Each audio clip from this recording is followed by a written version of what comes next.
I am going to introduce us to our moderator for today, who is Natasha Atkins. So Natasha is the founder and now board member for Soca Girls Rock, which is an award-winning organization which funds high-impact Caribbean-based NGOs led by dynamic women. Since 2015, Soca Girls Rock has formed partnerships across 5 islands and funded numerous youth development projects and women's reproductive health research. Natasha is also a New York City-based social worker who specializes in neuroscience and adolescent mental health. And Natasha is originally from Barbados. So welcome, Natasha, and over to you. Thank you, Abby. Good afternoon, everyone. I'm super excited and honored to be here. And welcome to all of the panelists and all of the guests and attendees this afternoon. I'm sure will be a very informative and collaborative sharing events. And what I'm going to do is, without further ado, introduce 2 of our first panelists, Dr. Manchester, and also introduce Abby as well. The both of them are going to talk about the lens they approach their work. And so Dr. Manchester as a physician, Abby as a researcher, both will illuminate our understanding of fibroids, both from a medical lens and also from a research perspective. And so first I'll introduce Dr. Manchester. And so very honored to do so as well. Dr. Keriise Manchester hails from Black Rock, St. Kitts. Bird Rock, yes. Shout out, right? She earned her Bachelor of Medical Science degree in microbiology and immunology at the University of Western Ontario in London, Ontario, Canada, and then completed medical school at the University of West Indies Motor Campus in Kingston, Jamaica.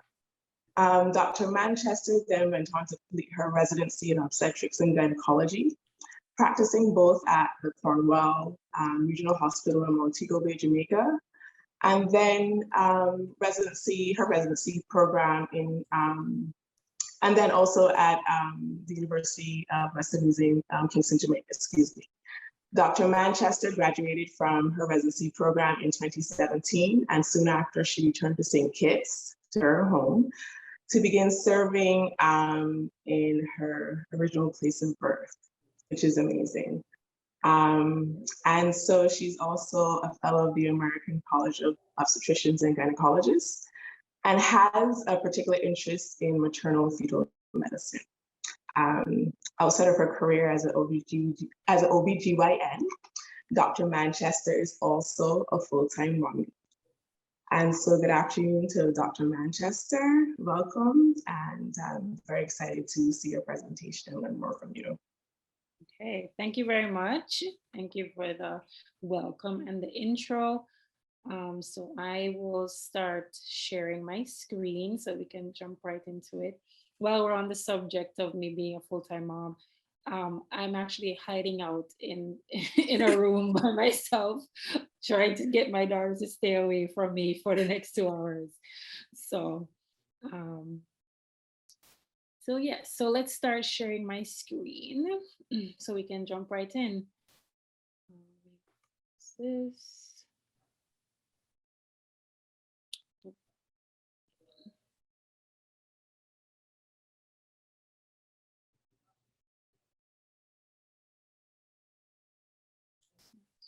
Sharing.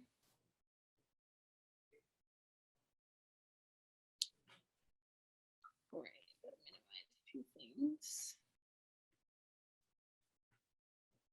Okay. So again, for anyone who didn't hear the intro, my name is Dr. Keriise Manchester. I am a gynecologist, and I currently work both at the Joseph and France General Hospital and at my own private practice, Manchester Medical, which is in Basse-Terre, St. Kitts. And I'm going to be talking to you very briefly on uterine fibroids. When people ask me to speak on uterine fibroids, I often ask them, how much time do you have? Because it's a very broad topic. I could almost speak for hours on each slide that I have, but I've tried to condense it down into just a few minutes, well, not a few minutes, but a brief presentation just to give you background information on what uterine fibroids are and how they're managed. So let's start. What are fibroids? So the medical term for fibroids or uterine fibroids, the medical term is uterine leiomyomas, and they are benign hormone-sensitive tumors that arise from the overgrowth of smooth muscle cells and connective tissue in the uterus. Don't let the word tumor frighten you.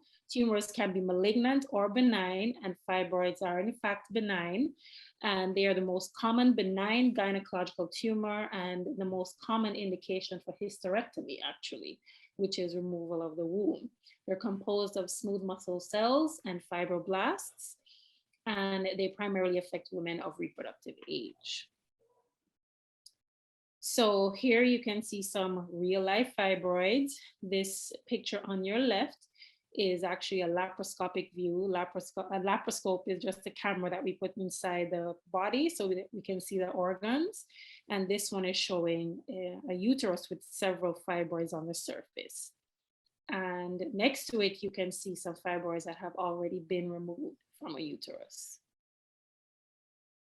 What's the incidence of uterine fibroids? Well, the truth is we don't actually know the real incidence of uterine fibroids because most women that have them don't know they have them. They're usually asymptomatic and are thus likely to go undiagnosed, but it's estimated that they occur in up to 70% of women by the time they reach menopause. So as I said, most are asymptomatic, and about 25% of them actually will give enough symptoms and manifest themselves clinically enough to require intervention. One thing for us to note, especially in our setting and our population, is that uterine fibroids are 2 to 3 times more likely in Black women compared to white women. I get a lot of questions sometimes on whether fibroids can turn into cancer. And the truth is, very, very rarely, uterine fibroids can undergo malignant degeneration into sarcomas, which is cancer, but this percentage chance is about less than 1%, about 0.2%. So very rare. What are the factors that increase your risk of getting uterine fibroids? I get a lot of questions on what caused fibroids, like why do I have fibroids? What could have caused it, that kind of thing. And the truth is we don't know what causes them, but we do know there are some risk factors for getting fibroids. So the first one is age. So the incidence of having uterine fibroids does increase with age up until you get to menopause. Family history as well. So if your mother had fibroids or your sisters have fibroids, then you are more likely to have fibroids.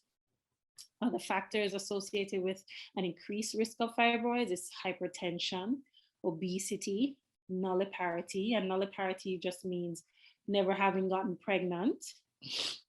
Sorry. And increased interval since the last birth. So if your children are very spaced out, so you go for long periods having not gotten pregnant.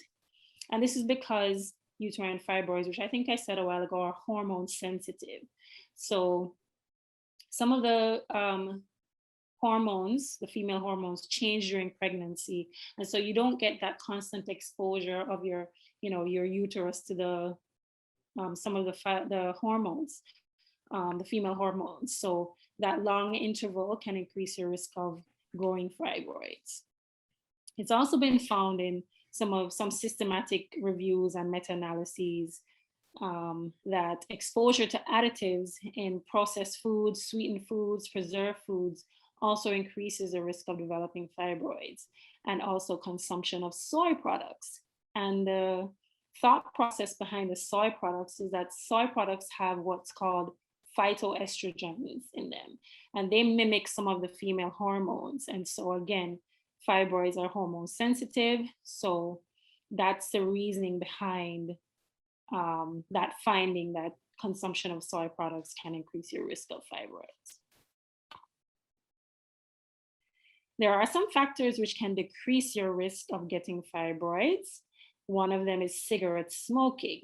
Now, that's not to say that that should be something you do in order to decrease the chance that you'll get fibroids, because obviously cigarette smoking has serious health consequences that those negative effects far outweigh any benefit of decreasing your risk of getting fibroids, but it is associated with a smaller risk of getting fibroids.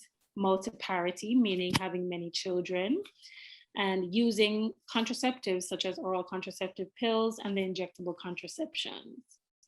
Those agents like Depo-Provera, which is the injection, using that or the oral contraception pills for any duration has been found to decrease your risk of getting fibroids to almost less than, you'd be almost less than half as likely to have uterine fibroids as someone who's never used any of them.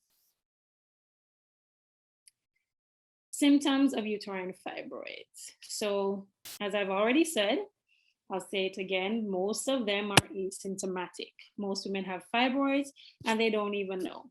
I probably have some fibroids and I don't even know, because most women who have them don't have symptoms.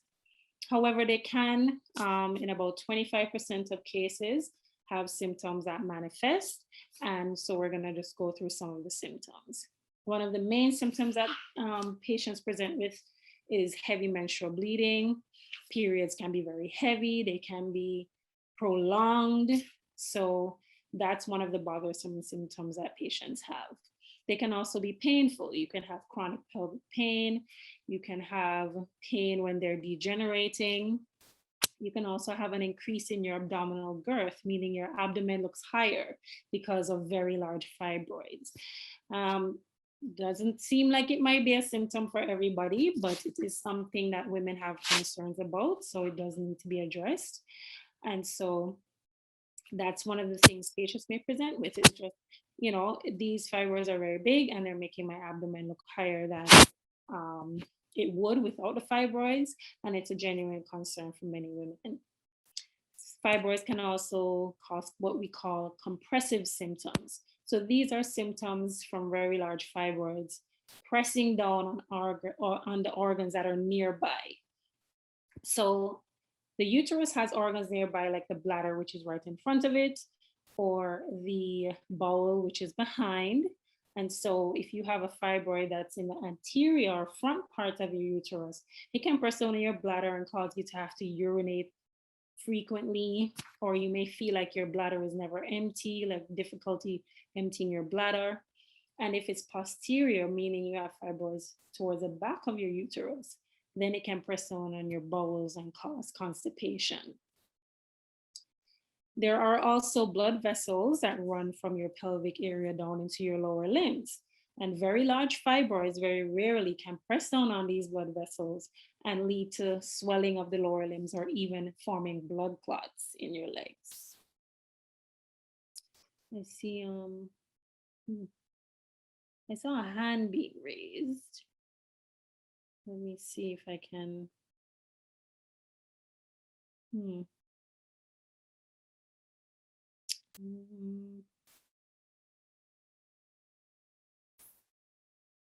couldn't see. It disappeared. Okay. Yeah, so they lowered their hands, so you're good to go. Okay. All right, so we'll continue. Right,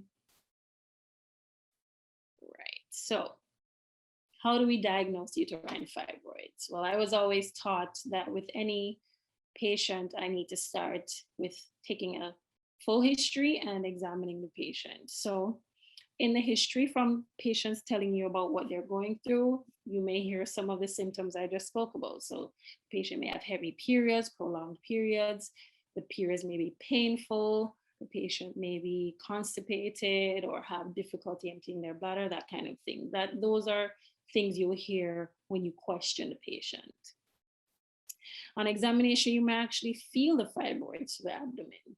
You may not feel all fibroids. Fibroids tend to have to be quite large to be able to be felt through the abdomen, because the uterus really is a pelvic organ. It's not really an abdominal organ. So It usually in its normal state and normal size is down in the pelvis where you can't necessarily feel it.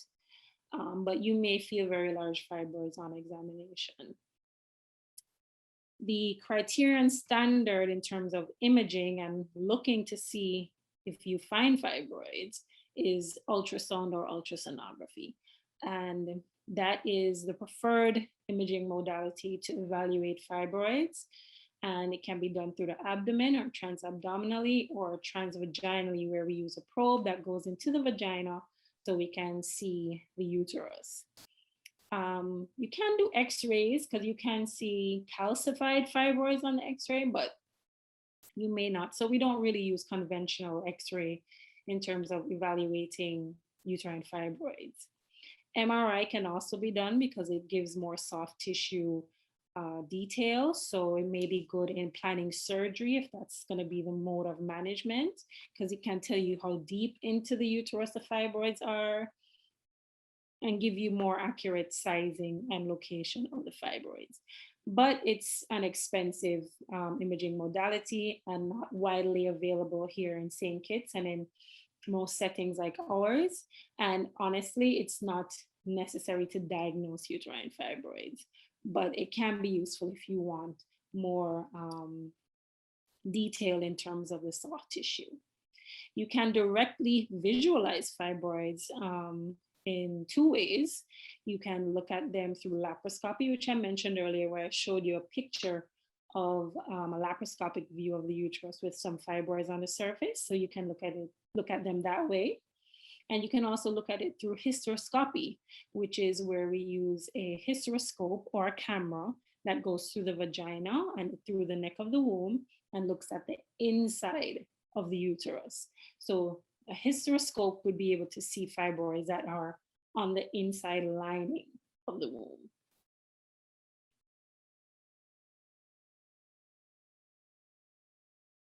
Sorry. So this is a picture of a uterus with a fibroid on ultrasound. I'm not sure if you can see it, but towards the left of the picture, the left lower corner, you can see a well circumscribed mass on the uterus, and that would be a fibroid. So it's quite easy to see on ultrasound. And then this is a picture of an MRI film of a uterus with several fibroids, as you can see. And then these are direct visualization views. On the left is a hysteroscopic view of a submucosal fibroid. And so that view is what you're seeing is the inside cavity of the uterus with a fibroid kind of right in the center. On the right, you see a laparoscopic view. So what you're seeing towards the top of that picture is the normal uterus with a pedunculated fibroid kind of hanging off of it. So a pedunculated fibroid is a fibroid that's just joined onto the uterus, almost extended off of it by a stalk of tissue. So while we're discussing pedunculated fibroids, I just want to direct you to this picture where you can see the different parts of the uterus that you can find fibroids. So a fibroid can be, as I just explained, pedunculated, and towards the right side of that picture, you'll see one where it's again extended off or hanging off of the side of the uterus by a stalk. That's what we call a pedunculated fibroid. It can be on the inside lining of the womb, which is on the other side, on the left side of the uterus, which is the one we saw on the hysteroscopic view. That's just under the surface of the inside lining of the womb. Could also be in the muscle, directly in the muscle of the womb, and that's towards the top, the smaller one at the top of the uterus. That one is what we call an intramural fibroid. And it can be just under the surface or the outside lining of the womb, and that's a subserosal fibroid. Fibroids can also be in the cervix because the cervix is actually a part of the uterus. And so it can also be in the muscular layer of the cervix, and that's a cervical fibroid. So with that knowledge, we're going to talk about how we manage fibroids. So fibroid management depends on several things. And the first ought to be patient choice. You have to consider what the patient wants in terms of the type of intervention they're looking for and the type of intervention they will be comfortable with and suitable for.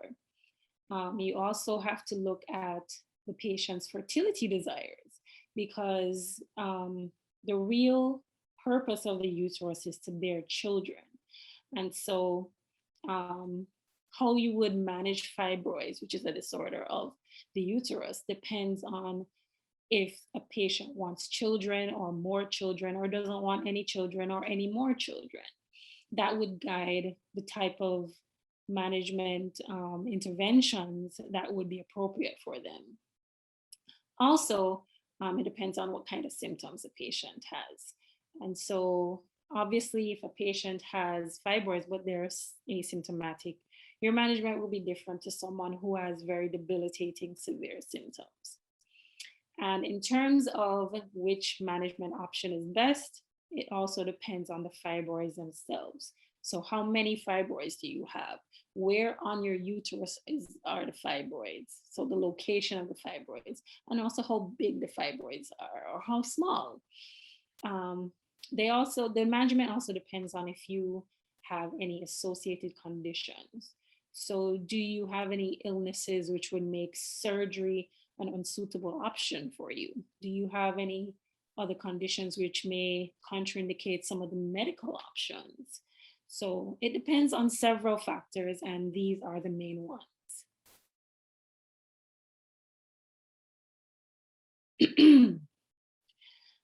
There are 4 different ways we can manage fibroids. The first way is expectant management, and I'll explain what that means in a few minutes. And medical management, interventional management, and surgical management. Let's go to expectant management first. And what expectant management means is that no specific treatment is administered. The patient is just monitored. You have your fibroids assessed at different intervals, but you don't get any specific treatment modality per se. And it's appropriate for some patients and inappropriate in other cases. So if a patient is asymptomatic or simply just does not want active management, it may be appropriate to consider just long-term expectant management where they're closely monitored. And,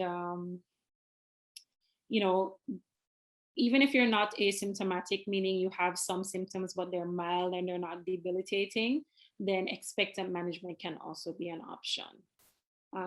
It also may be appropriate in women who are close to menopause, because as I said before, fibroids are hormone dependent or hormone sensitive.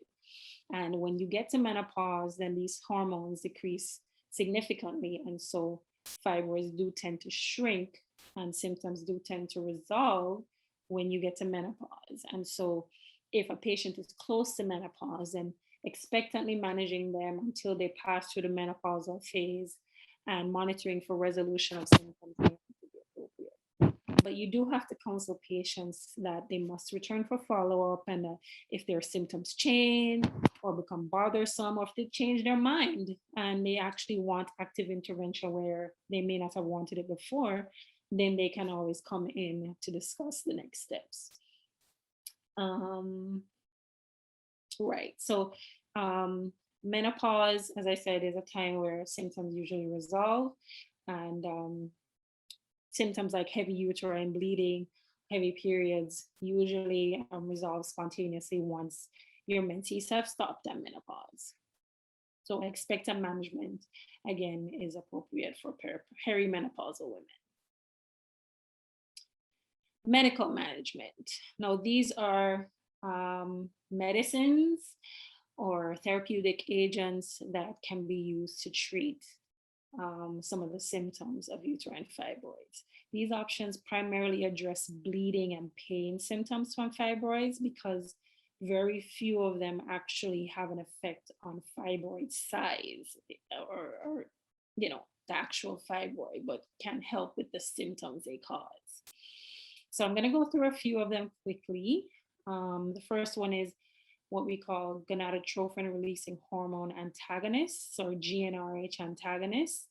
And gonadotrophin releasing hormone is one of the hormones that the fibroids responds to.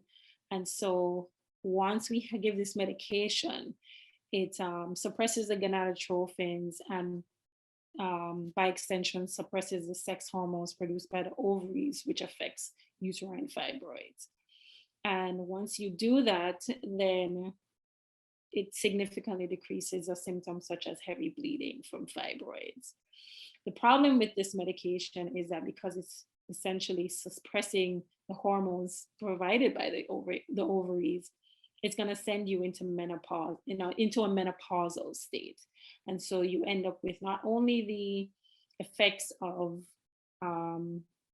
decreasing your symptoms from the fibroids, but you'll end up with menopausal side effects. So the hot flashes, the mood swings, the change in your lipid profiles, and the change in your bone mineral density. So those are all things that happen with menopause.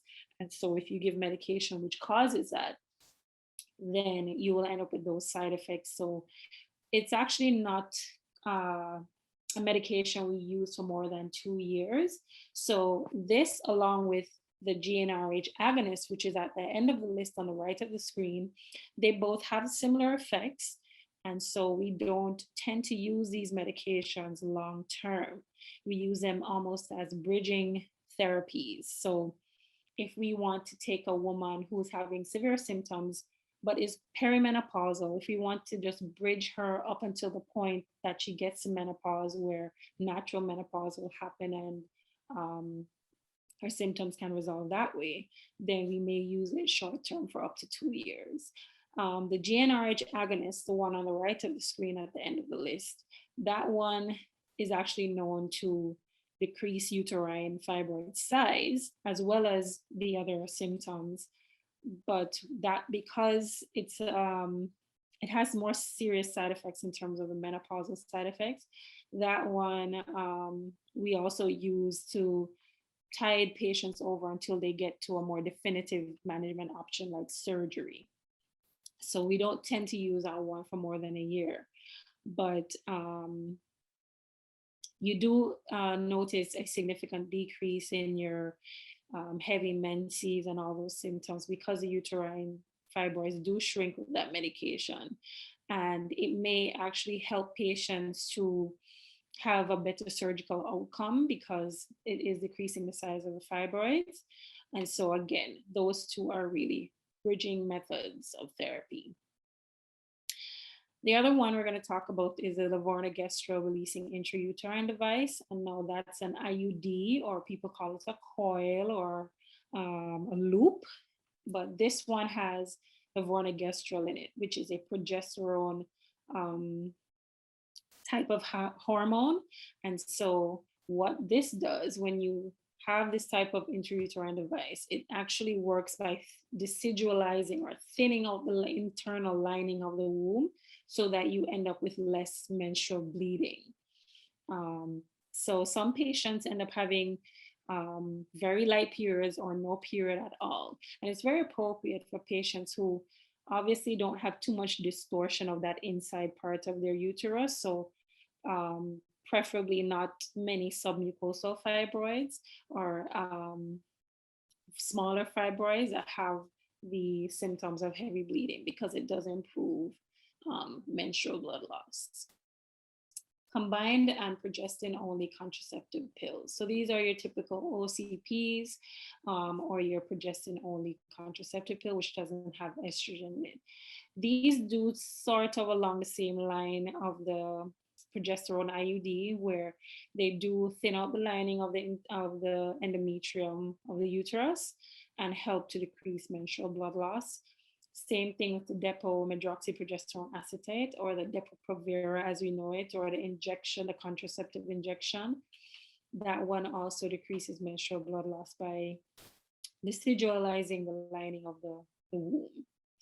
Tranexamic acid, that one is a antifibrinolytic agent, so it helps you to clot better.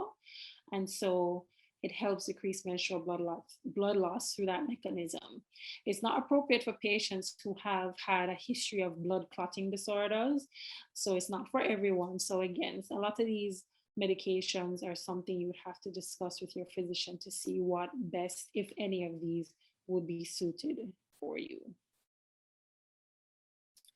Now, the procedural interventions. I'm going to be very quick with these because none of these are available in our setting, but they are available in first world countries. And I know a lot of people do have access to healthcare overseas, so I will mention them. These are essentially methods that are used by interventional radiologists, which we don't have here in St. Kitts, but these are methods that are used to manage uterine fibroids on a more minimally invasive level. So the first one is uterine artery embolization. So what happens is a catheter is inserted usually through the femoral artery. It's a little small incision at the femoral artery, which is the main artery of your lower limb.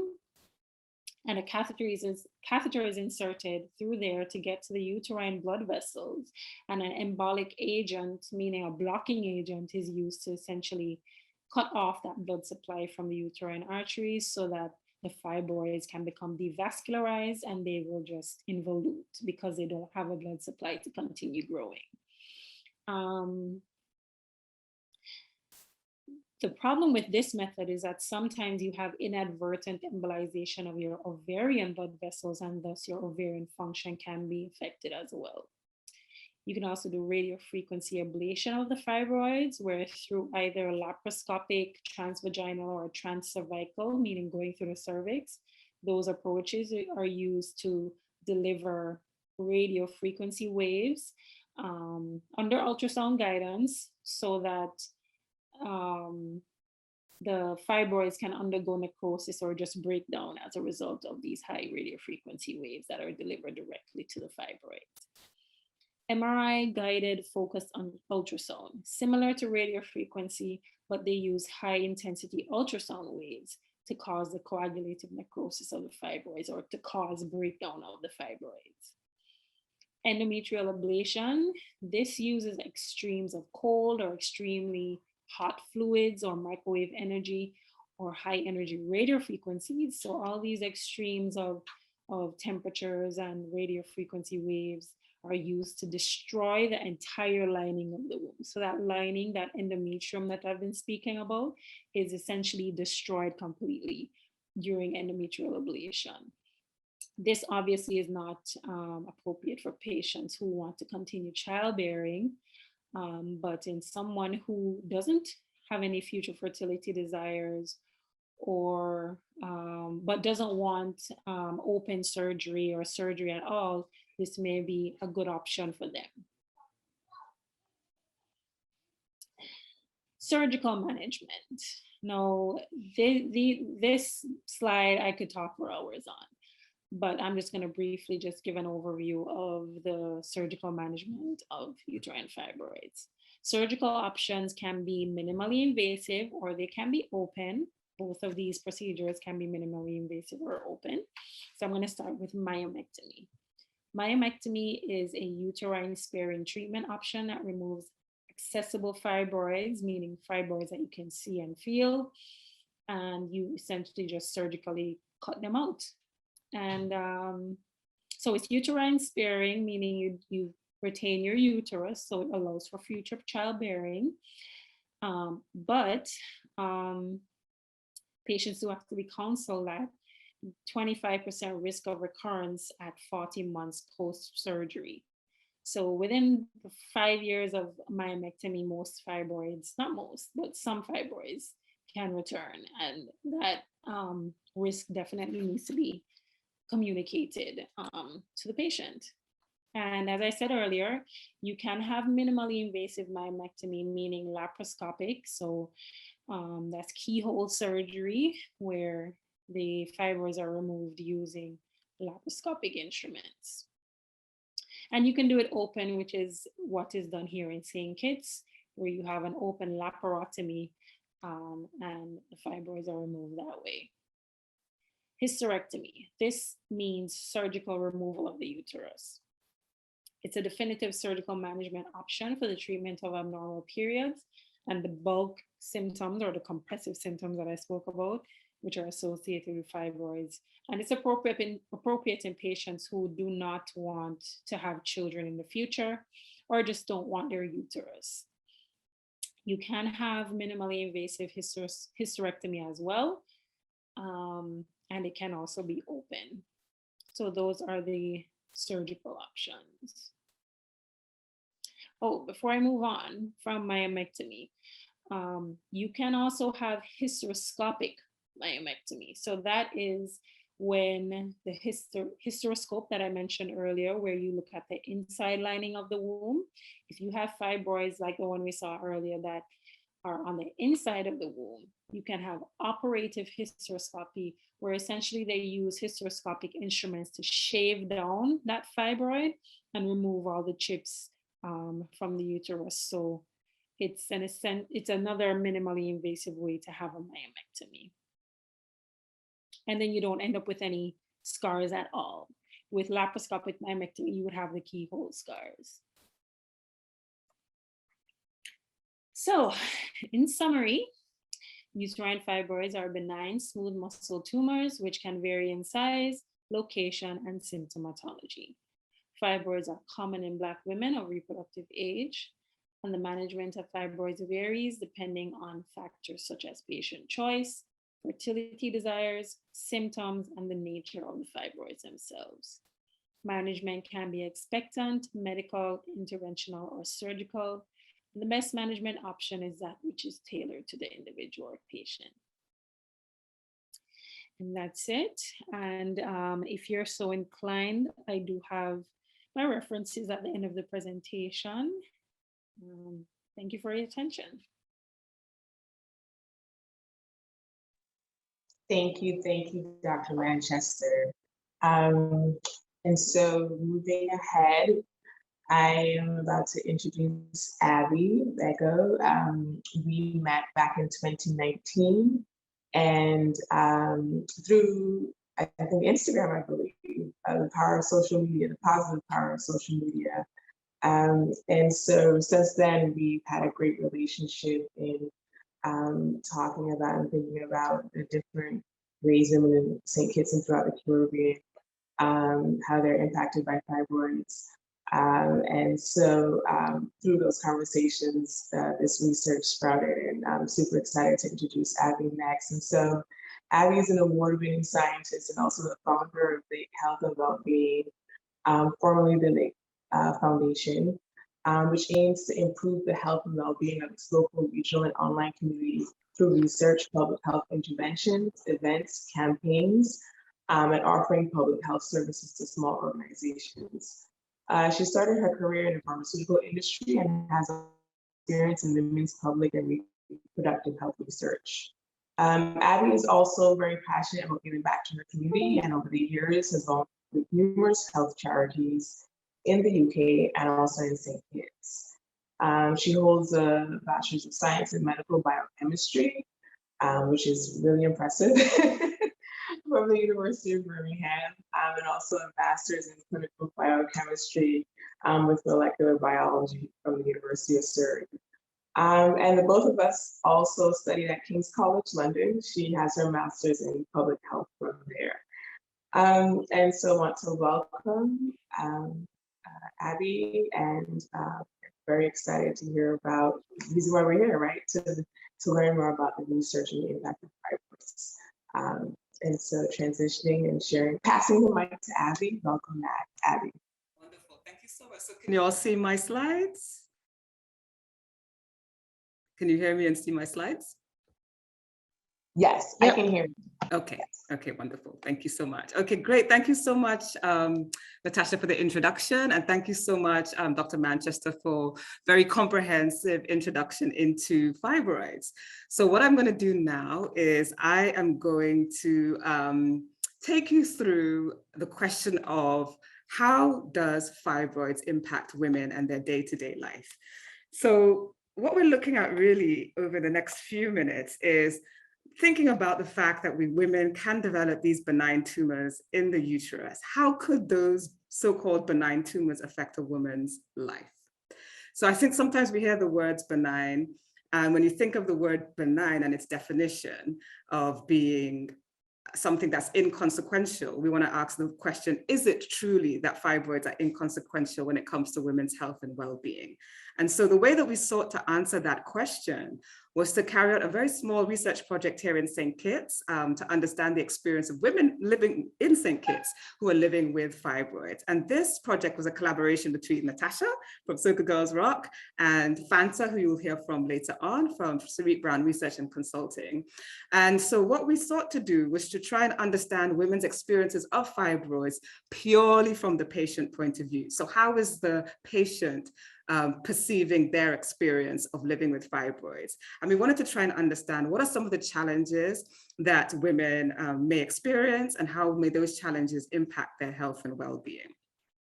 So we did an in-depth exploration of 11 women's experiences. So 11 women from St. Kitts and Nevis. They were aged 23 to 49. So we had a nice spread of ages, and the average age was 39.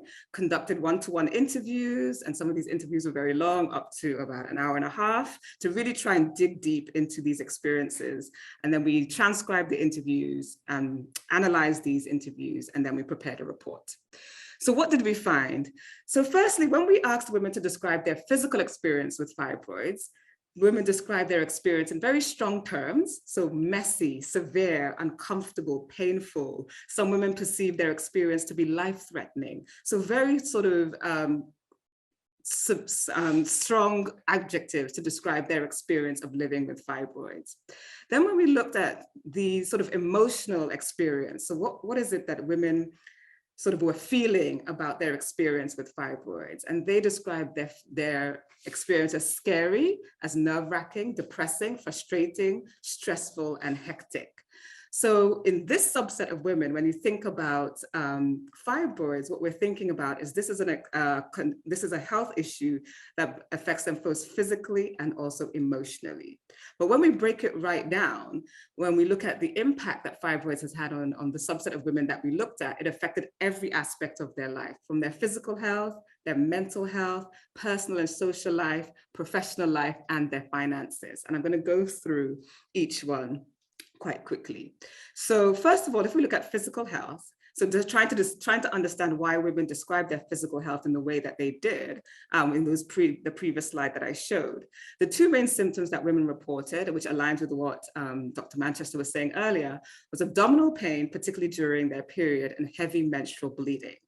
So if we first look at the pain that women experienced, the pain associated with fibroids, women describe their pain as severe. So almost all women, I think, describe their women as severe. Even if it didn't start off as severe, it then became severe later on.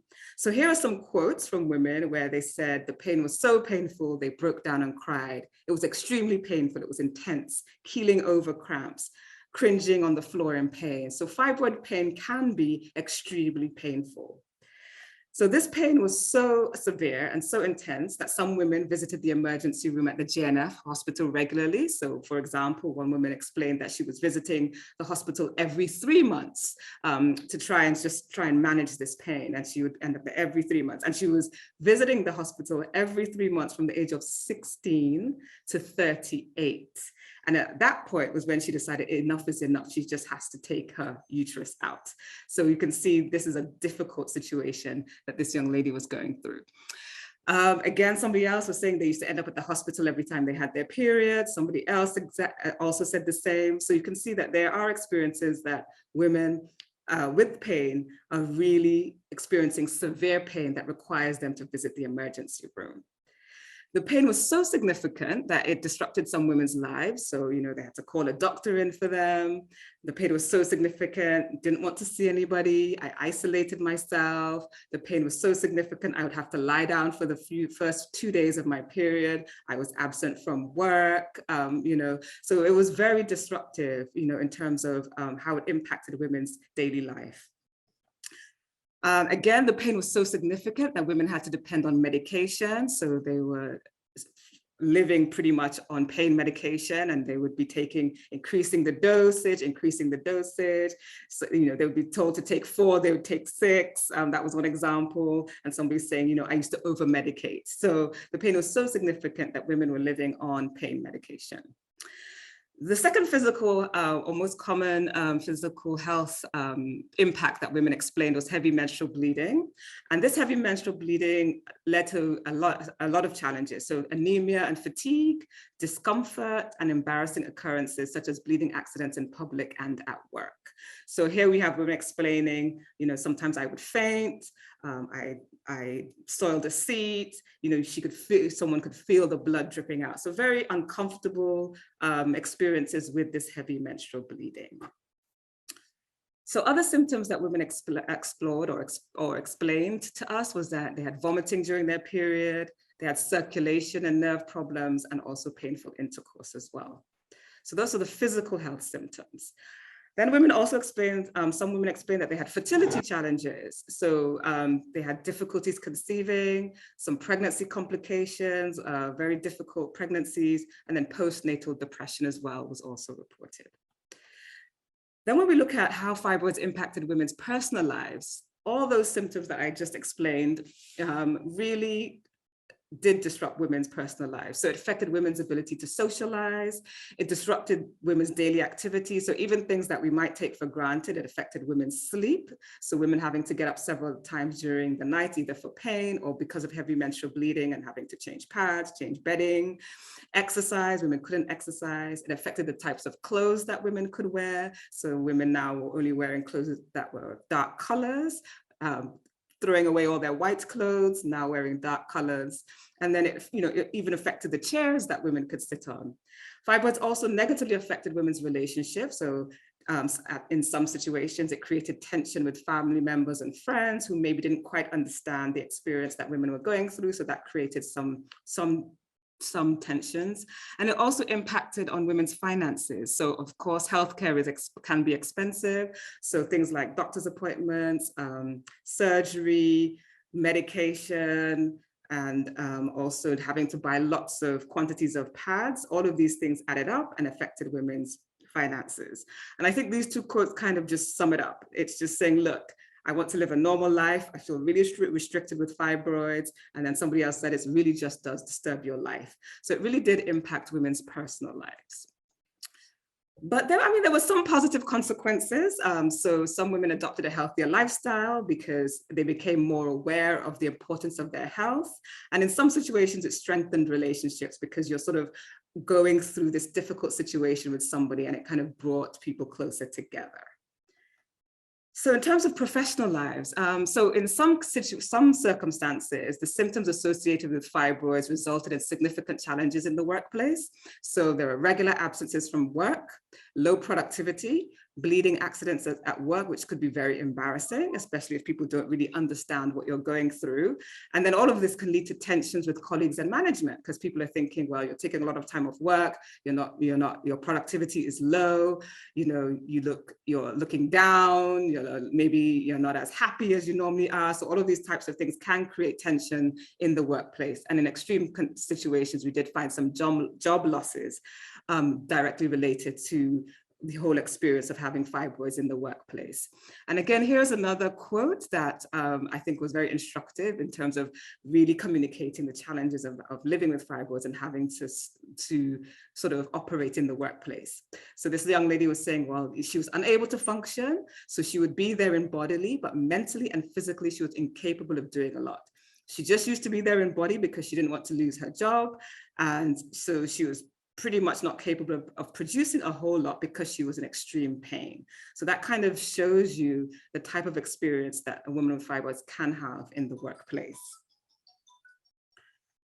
So in terms of mental health, so all of these previously mentioned issues significantly affected women's mental health.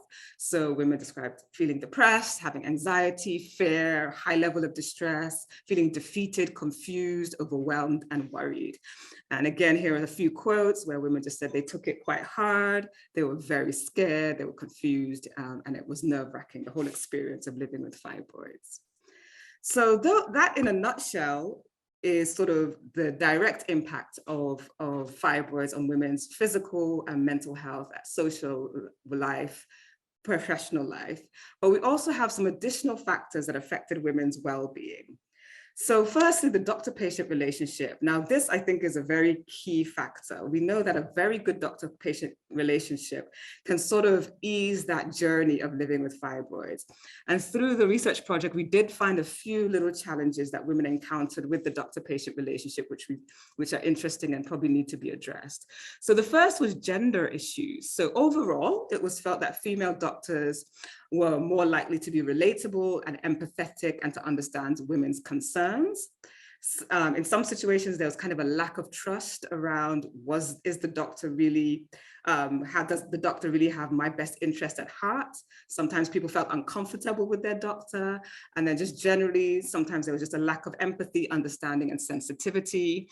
Sometimes women did feel that their concerns were trivialized and their symptoms were trivialized. You know, like, is it really that painful? Are you sure it's that painful? You know, those kind of things, questioning, you know, what women are feeling. And there were a lot of communication issues, you know, trying to understand, you know, fibroids, not having all the information, maybe the doctor might not have the best bedside manner, being a bit abrupt. So there were a lot of communication issues.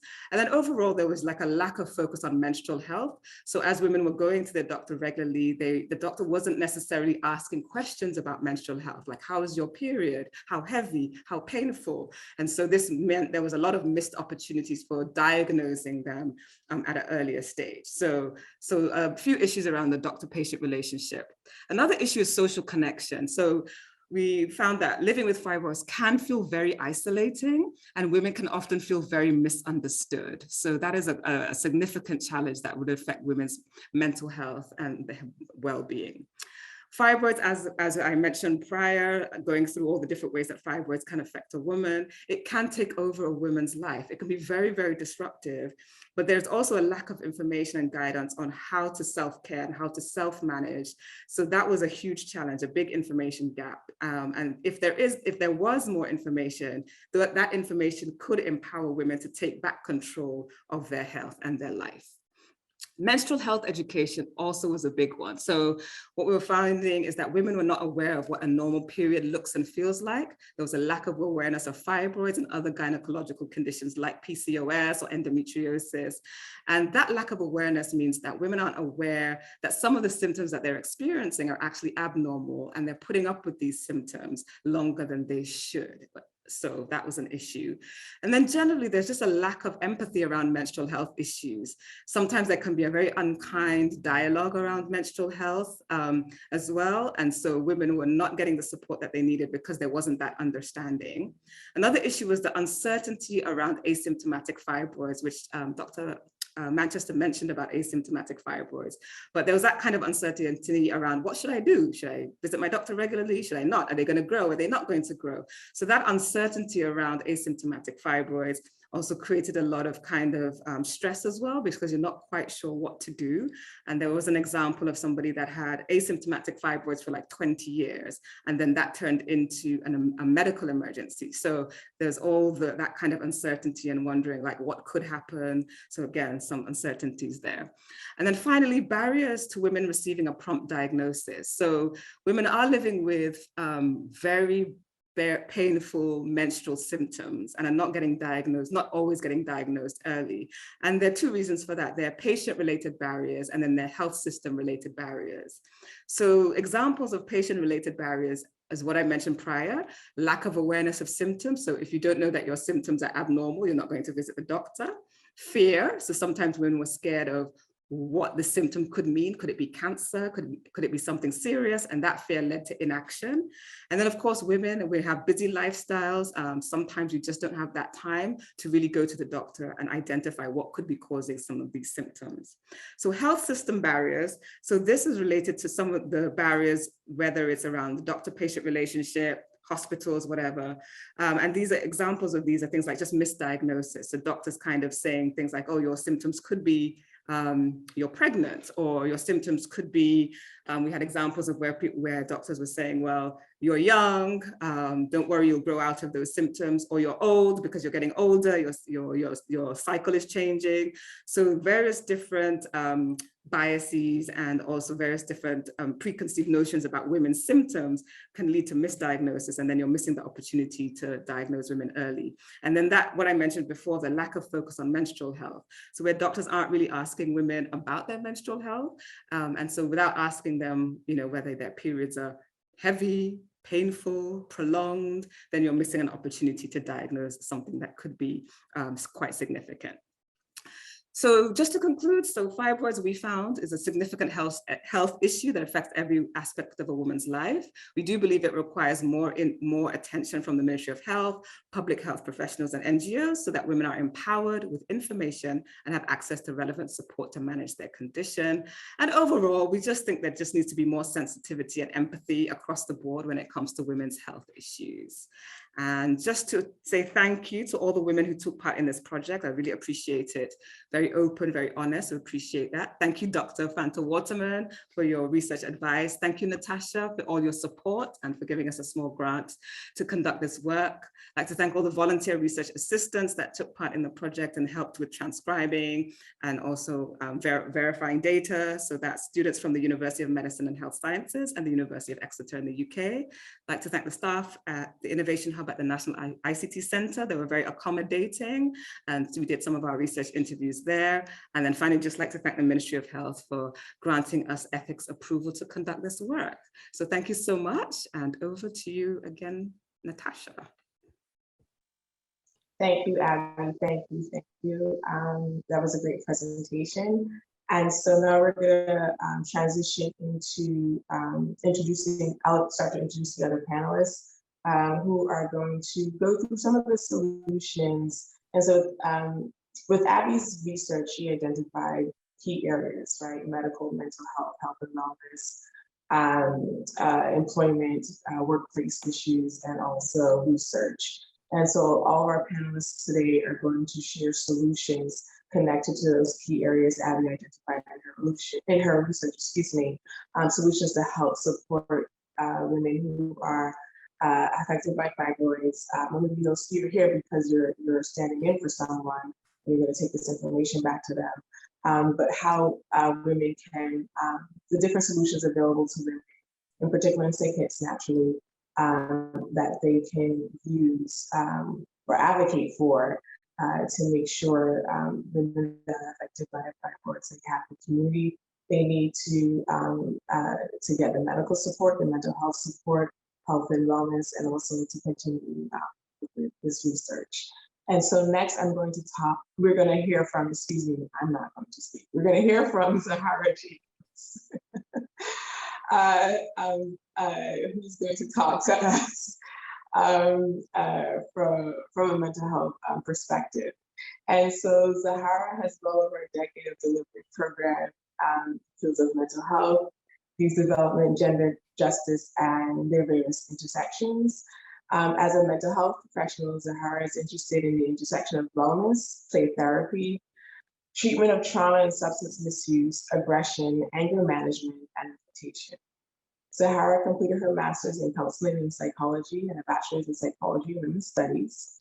And outside of work, she has a steady Pinterest habit, I think many of us do, thinks about exercising, and also enjoys soca music. And so we're going to hear from Zahra Jacobs next, fibroids and mental health. Thank you so much, Natasha, and thank you, Abby and Lee Health and Wellbeing for holding this very important seminar. When Dr. Manchester was going through her slides and those risk factors, I was like, check, check, check, check. And I think that's why this is so important. It's relevant for so many of us in so many ways. So thanks very much for this forum. So we're talking about fibroids and mental health, and I'm representing the St. Kitts Mental Health Association. So just very briefly, I'm gonna talk a little bit about what we do, talking about surviving and thriving, and well, you see the road, the journey we're on together. So the St. Kitts Mental Health Association is a group of professionals and people who are concerned about mental health. And generally, when we talk about mental health, I like to remind people or inform people that mental health is all about balance in all these different areas of our life. And when we hear mental health, it can be big and scary, but it's just about how are we managing what's going on in our lives. So we very recently got to the steps decorated leading up to JNF, and I thought it was really wonderful that JNF was recognizing that mental health is a big part of health in general, so much so that it's the entrance. So the big four of mental health are diet, sleep, exercise, and stress management. You know, what do our plates look like? Do we actually have a bedtime routine? Are we going to sleep when we say we want to go to sleep? Are we exercising? How much? How often? And on a scale of 1 to 10, how well are we managing our stress? And when you have fibroids just kind of throw a big ball into it and all the dominoes come falling down, right? The dominoes come falling down when it comes to our diet, when it comes to our sleep, our ability to exercise, and stress management. So this is why I think very much that there's a huge link between mental health and fibroid management moving forward, especially in extreme cases. So when we think about how we manage with our mental health with fibroids, well, y'all can see the diagram. There's a way in which we all sort of cope, right? Some of us acknowledge it. Sorry, I'm trying to move my camera. So some of us are acknowledging it, and some of us are more on the side of denial. Some of us are active, and some of us are passive. And depending on how you're managing, you fall into some of these categories. So if you are in denial, I think I mixed it up. So it should be the other way around. So if you're acknowledging what's going on and you're being active, you might be more of repressing it, right? So if it's passive and you're ignoring what's going on, you're repressing, you're acting like nothing is going on. And in fairness, I think Abby spoke about it. Sometimes people are just busy, but sometimes they're scared, so they just don't want to focus on it. Sometimes people are acknowledging it, but they're not doing anything about it. And that can fall into that self-pity realm. There is a way that you can be in denial and be very active about it, and you're doing some coping things. But what I'm hoping that we can move into is the self-compassion, where we're acknowledging it and we're being active. Because we need to be kinder to ourselves, and Abby spoke about this. We also have to be kinder to other people who are going through this thing. So when we talk about thriving, so not just surviving, not just getting through the day when it comes to dealing with especially very severe cases of fibroid, it's going to take a lot. We're going to need to be vulnerable, which is tough for us, for many of us. We're going to need to practice self-compassion, focus on what we can control, and really set ourselves up to win. So this is a very busy slide, but being vulnerable in this context means being honest about what is going on. I speak as someone whose mother had fibroids, whose aunt had fibroids, whose cousins had fibroids. And when people maybe open up about these things, people are shocked that it's something that our family spoke about regularly. I mean, both my mother and my aunt, they chose to have hysterectomies, but people are shocked that we're talking about it. And to be vulnerable, to talk about it, is a big part of just addressing what is going on for people, because it can feel like this elephant that you don't want to see, but elephants take up a lot of room. That's why we literally say it's an elephant in the room. It's taking up so much room. So have the courage to talk about what's actually going on with you. Might other people not acknowledge, might other people not agree, but I do believe there's something really powerful in speaking to your truth, because often when you open up, other people then are able to share their stories or relate their stories, and we can see how common this thing that we're all dealing with is. So I guess it's kind of also touching on public health, but this is the sort of connection that we need in order to make changes.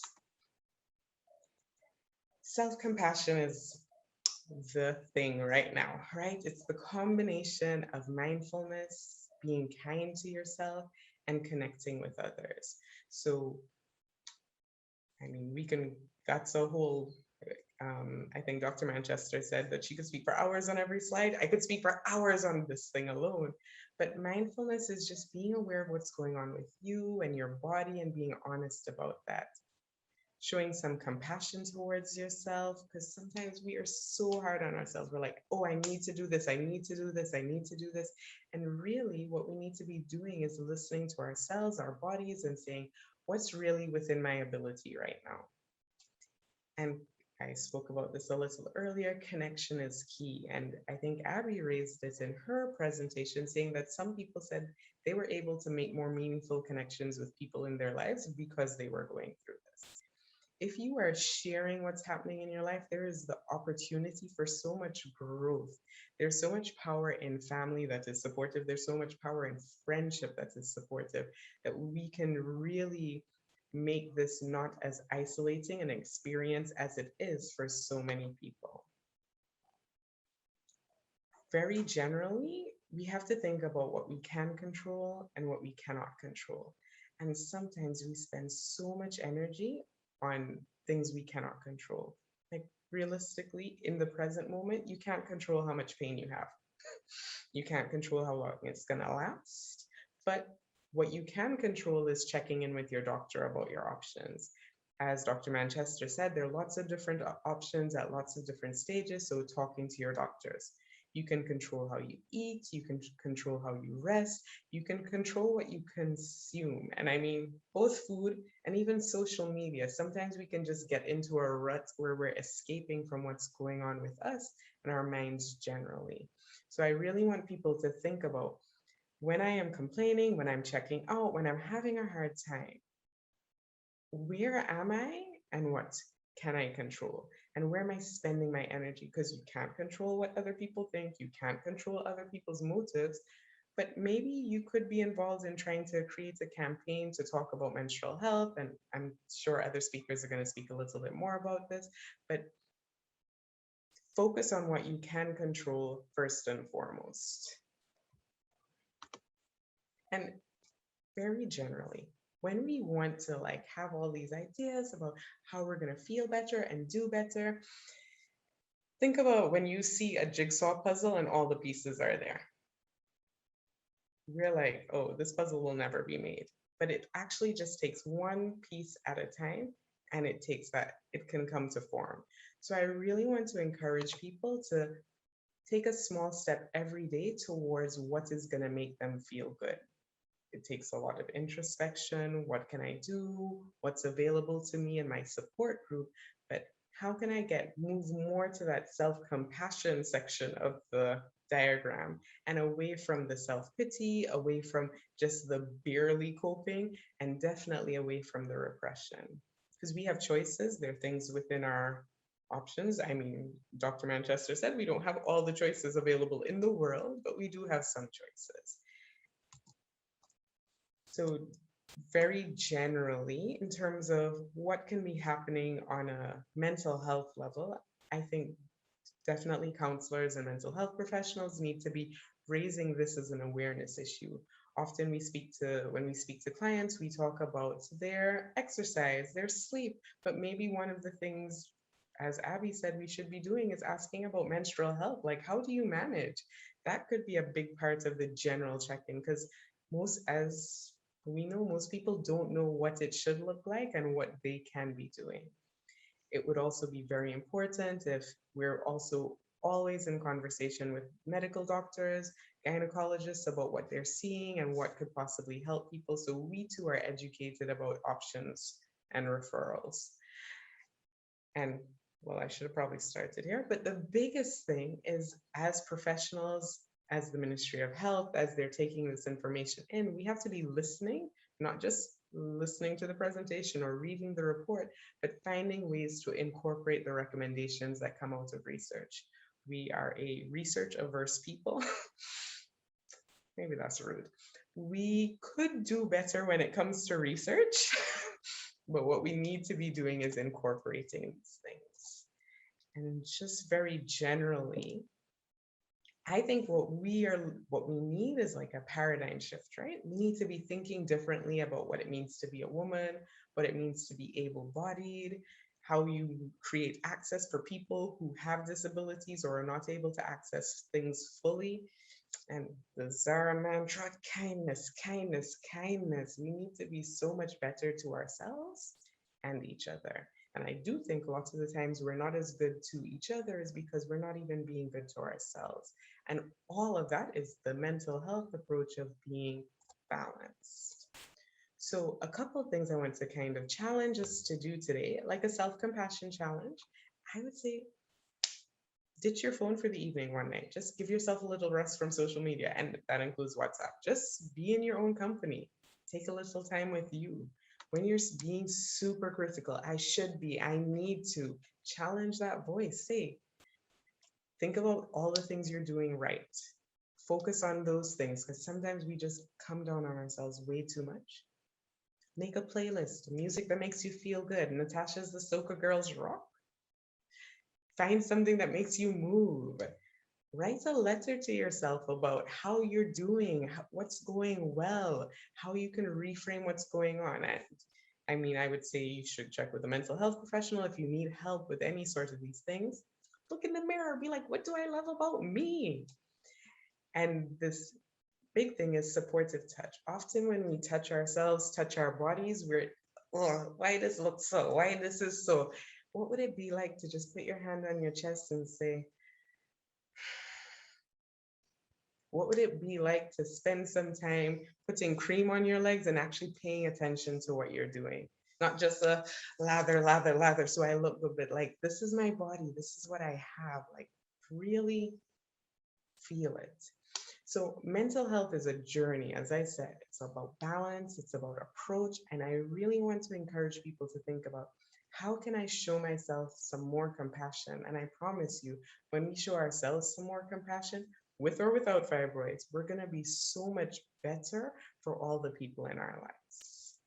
And I thank everyone for their attention. I look forward to hearing from the other presenters. Thank you, Zahra. Thank you so much for sharing your presentation, the intersection of fibroids and mental health. And next up, we have Camara Lee-Prentice. I'm very excited to introduce her because she's going to talk about from a perspective of employment and workplace. And so, you know, how can the employer support women, right? How can women advocate within the workplace? And so very excited to hear the presentation. So Camara Lee is the founder and chief executive officer of Talent Plus. Camara has over 10 years of experience working in HR and operations and is also passionate about community service. While residing in Barbados, she volunteered with the Human Resource Management Association of Barbados and was part of the executive body for 1 year. She has also served as the chairperson of the Nevis Island Youth Council from 2015 to 2016, as well as the board member and for training and development for the Caribbean Regional Youth Council. In 2016, Camara founded an NGO on the island of Nevis and called Each One Reach One, which provides mentorship for ladies between the ages of 18 and 35. Camara holds a Master of Science in International Management, as well as a bachelor's degree, a bachelor's in science with honors in management and psychology, both of which were obtained from the University of West Indies, Cape Hill campus. She's a certified professional with the Society for Human Resource Management also. Without further ado, passing the mic.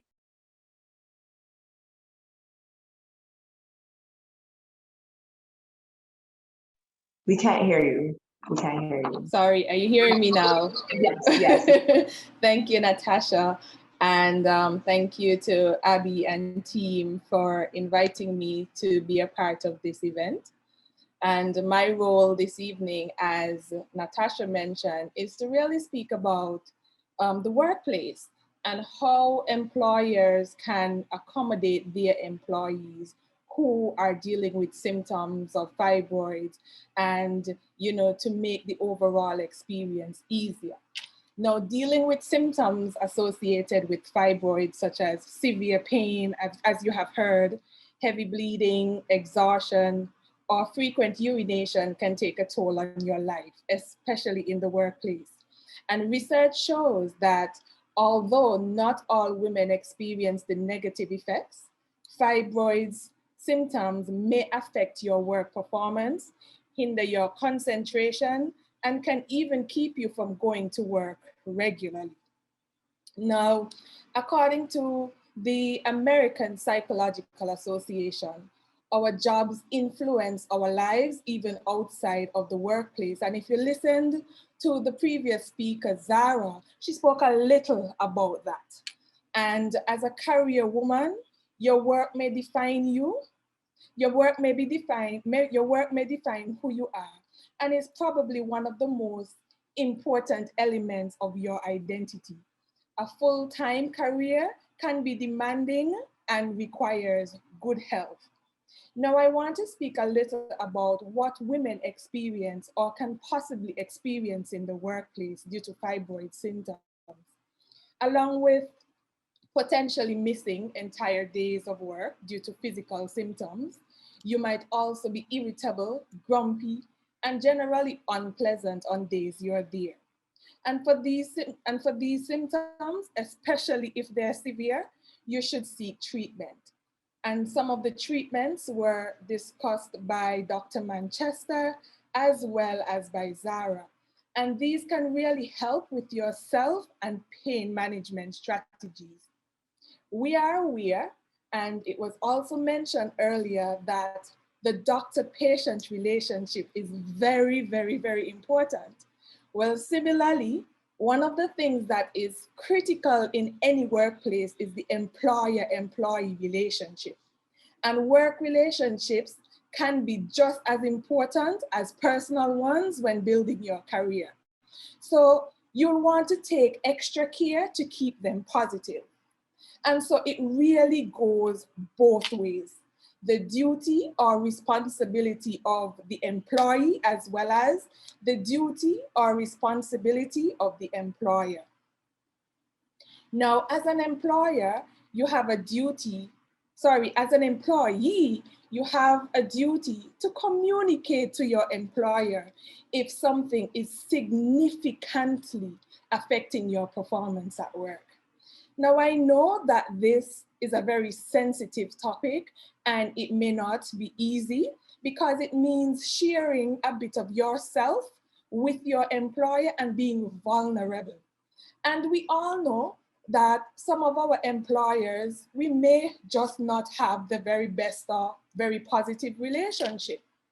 But the first step in coping with your symptoms at work is the willingness to speak about it with your direct manager or employer and telling them about what's going on with you. Now, as a manager or employer, your role is to show empathy and together find ways to meet the employee halfway and come up with ways or strategies in accommodating them so that it would help to better manage the illness or any type of illness they're going through. And this will help the employee to be able to perform his or her duties when they can and still allow your company to meet its goals and targets. Now, I know that some of you are probably thinking, it's not easy talking to my boss about something such as fibroids, because me opening up to my boss, it can mean that they can share my personal business with somebody else. So we hear things about the confidentiality concerns.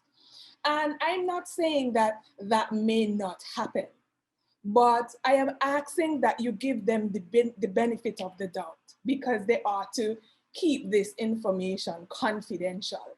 And so I encourage you to still share this challenge that you're experiencing with your employer And if you don't feel comfortable, you can tell them, I'm sharing this with you in confidence because it affects my performance.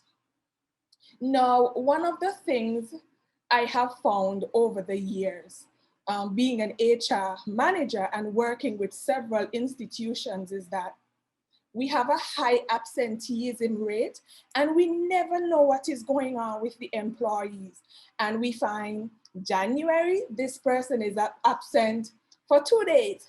February, this person is absent for 3 days. March, and it can go on. And so we see a trend developing.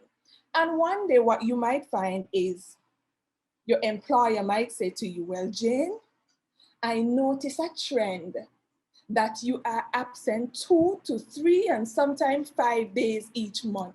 Is there something going on that I should know about? And then, as we say, you become antsy or offended. And so I am encouraging you to not let it reach to that. It is your problem and it's affecting your performance on the job. And it is causing you to be absent from work.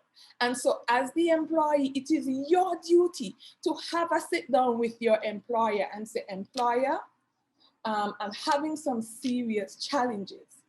I have fibroids. These are the type of symptoms I experience, the frequency, and this is how it can affect me and often affect me at work.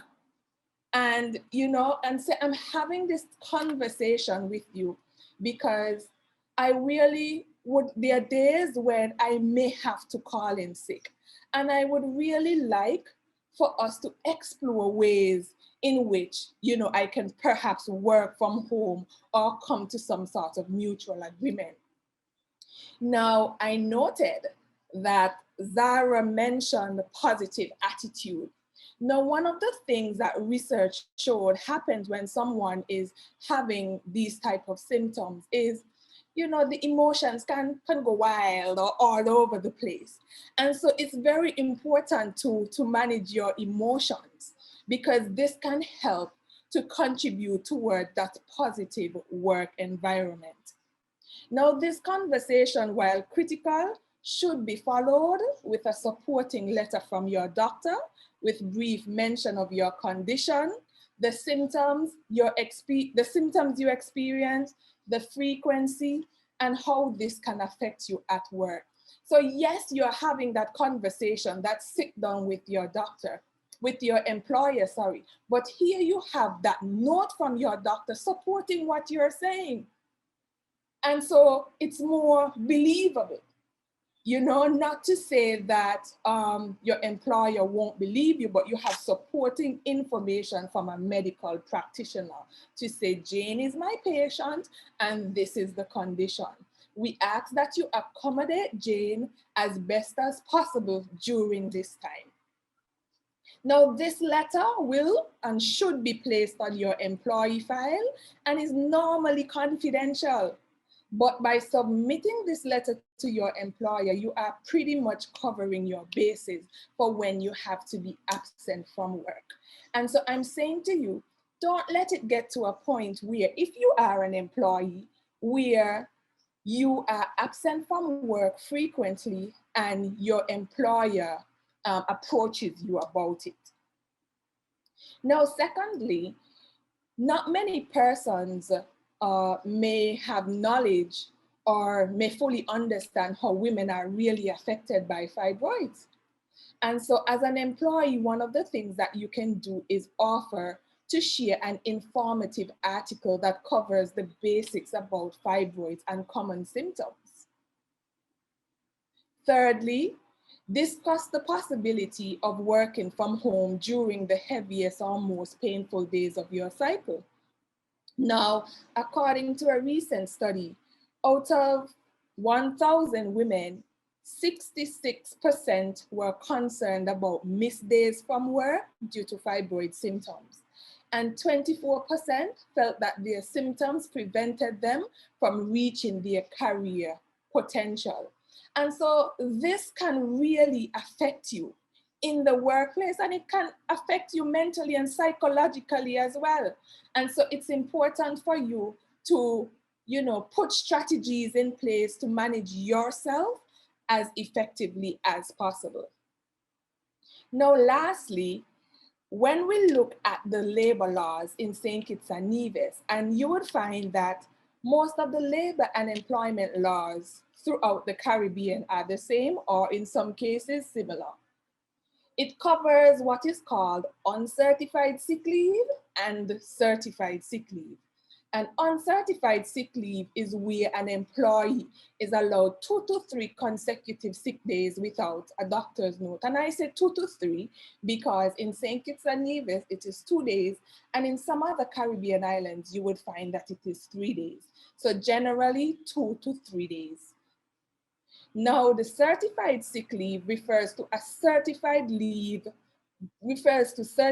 leave granted by a doctor, and a notice received that you would give to your employer. Speaking to your employer about your condition and symptoms can help to prevent you from using up all of your sick days. So I mentioned, you may call in sick 2 days in January, 3 days in February, and so on. Because some companies do put a cap on the number of uncertified sick days you are allowed per year. So for example, some companies may have a policy that you are allowed 10 uncertified sick days per year. Now, the labor law doesn't speak to a cap. What the labor law speaks to is that you are allowed 2 to 3 consecutive sick days per year. So it doesn't speak to a cap. So the employer has that wiggle room to put a cap on the amount that they can take and put policies in place accordingly. Now, the labor law also addresses certified leave, and that's where your doctor will come in. So if your pain is severe and your situation is really bad, you may have to speak to your doctor so that you get the necessary note for your employer. And I'm not saying that you should do this every month, because you should have some coping or self and pain management strategies. Yeah? And so in order for an employer to effectively assist any employee with coping with these symptoms in the workplace, it starts with the employee being willing and open to having that discussion. And as I said, I know that it's not easy, but with preparation and perhaps some counseling, you can get to that point. But it is critical that you have that discussion with your employer so that they can have a full understanding of how you are affected at work. Thank you. Thank you, Camara, for sharing your insight on how to advocate for yourself, right, in the workplace. So next, we're going to transition to Michelle Sutton. So we've heard from Zahra and her work in mental health and how we can self-care, how we can think about self-care. And also communal care as well. We heard from Camara and advocacy in the workplace, self-advocacy in the workplace. And now we're going to hear from Michelle Sutton, who's going to be just bringing us back also into the health and wellness conversation. And so Michelle has been involved in health and wellness all of her life. She's a woman after my own heart. I like to think I have it as well. She's maintained an active lifestyle from her early primary years to her secondary school years, and earned her bachelor's of physical and health education with further graduate studies in health and education, and a certification in holistic nutrition as well. Michelle is currently working with the Ministry of Education as a health and wellness curriculum coordinator, where she feels she can support the development of a strong foundation in health and wellness for children and youth. Michelle is also a registered massage therapist. So I'm going to pass the microphone over to Michelle. Welcome, Michelle. Good afternoon, everyone. I'm really excited being here. I'm enjoying the presentation. Sometimes I don't even feel like I'm a panelist right now. I am definitely an attendee. And I'm just loving the fact that we're having this open and honest communication which leads into my presentation now about education. Based on what we're speaking about, we need to ensure that everyone in our nation, when it comes down to children, the parents, adults, everyone has an understanding what health and wellness is and how it supports the entire community from an individual perspective right through to our community. So I'm very excited. So I'll start sharing, and we'll be speaking with regards to menstrual health in schools, but within our curriculum, sorry, and what we're doing in curriculums. Let me just start it from the beginning. So we're just looking at school curricula in particular and what has been happening over the years and up to now. So as many of us will know that menstrual health is typically taught mainly to girls, and the discussion tends, or the sessions, I will say, are very general. They'll be speaking about introducing girls when it comes to puberty, about the period, ovulation, and the function of your reproductive system. So then you leave out of class thinking, okay, I'm going to be expecting my period, but what is a period? How long? If you say, what's the average? Many women are not aware what the average length of a period is. We just hear 5 days, 7 days. Is that the average? Can it be longer? Can it even be shorter? Some persons have a normal period that are 3 days. Is that discussed enough? So when you have a light period, what does that mean? When it gets heavier, what does that mean? There's so many different things where when we generalize what normal is, and we don't provide a good basis or a spectrum of what normal is, it could create confusion as well. And then majority of this conversation goes into hygiene. And in our case, we're looking at teaching girls about pads, possibly tampons, but most of the discussion is about that and where does that lie? And then lastly, sorry for the sliding thing, and then limited information on possible conditions and concerns are discussed in the current trends in education. And this lends to the difficulties that our participants, the participants of Abby's study indicated.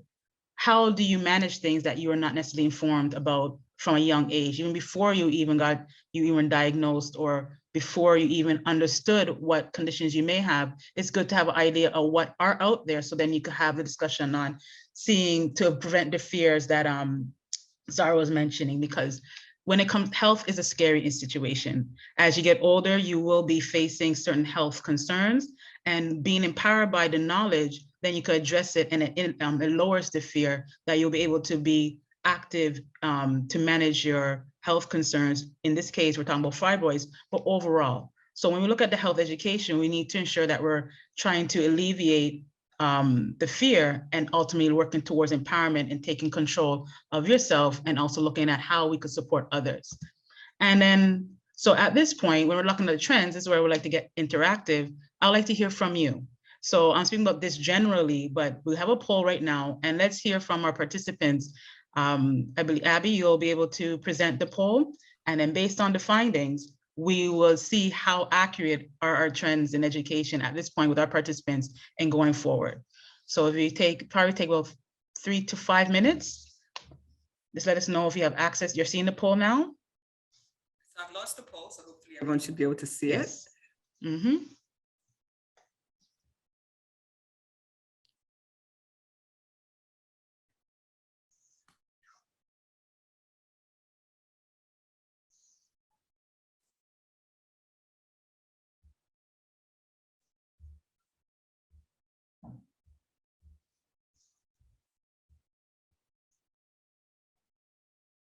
Okay, interesting. See?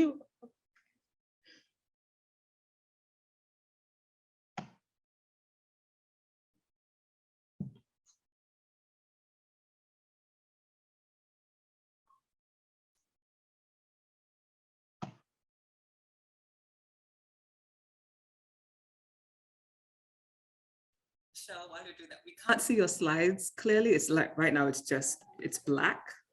Oh, okay. So I don't know if you need to share again. No, I think it's due to the poll. The poll is being, are you seeing the full poll now? No, it was before the poll, we couldn't see your slides. You couldn't see it? Mm. Sorry, you were not seeing the slide? Oh yeah. Before the poll, we couldn't see your slides. It was just like a black screen that says Michelle Sutton is still sharing her screen. Oh, interesting.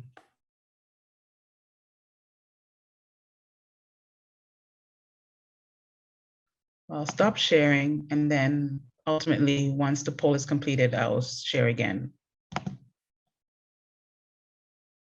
Okay, so at this point, we have 13 out of 50 persons completing the poll. And once we read about 50%, as I say, about 5 minutes, 3 to 5 minutes, we'll discuss the findings here within our group.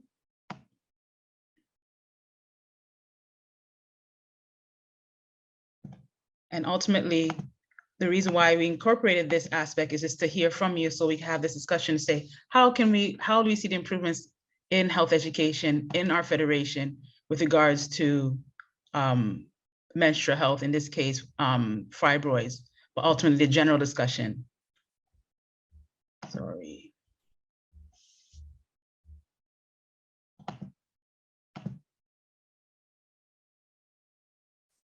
All right, so would it be possible for someone to help manage the poll for me? So. All right, so you want to end the poll now? About 2 more minutes. We're Okay. almost finished. I'll say 5 minutes. Allow 5 minutes for the poll to be completed. So we have 2 more minutes. And I appreciate everyone's patience.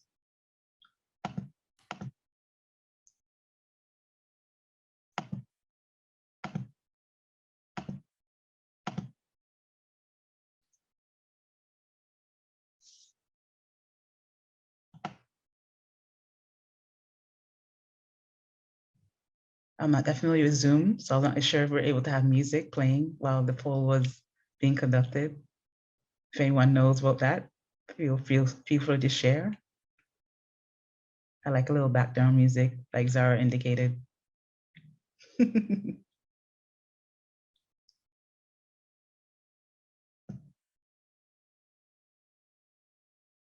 Okay, so it's okay for us to share or end the poll in the next 30 seconds. Is that fair? Participants, you could put a show emoji to indicate that you're okay for us to move on, even if we don't have full participation.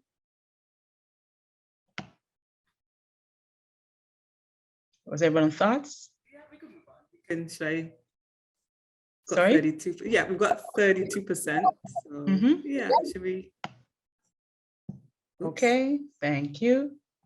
So based on our poll that we just conducted, we had 16 persons participate, and out of the 16, we have 1 male and 15 females.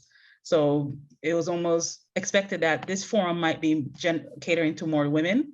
Maybe we might be interested in this. So right now we're on point with our assumption. When we're looking at, were you taught menstrual health in school? Majority of persons that said yes, 69% did indicate that they were taught menstrual health in school, and 31% indicated no. And then who taught you health education in school? It was taught by a teacher, 50% of persons indicated that, 19% indicated a nurse.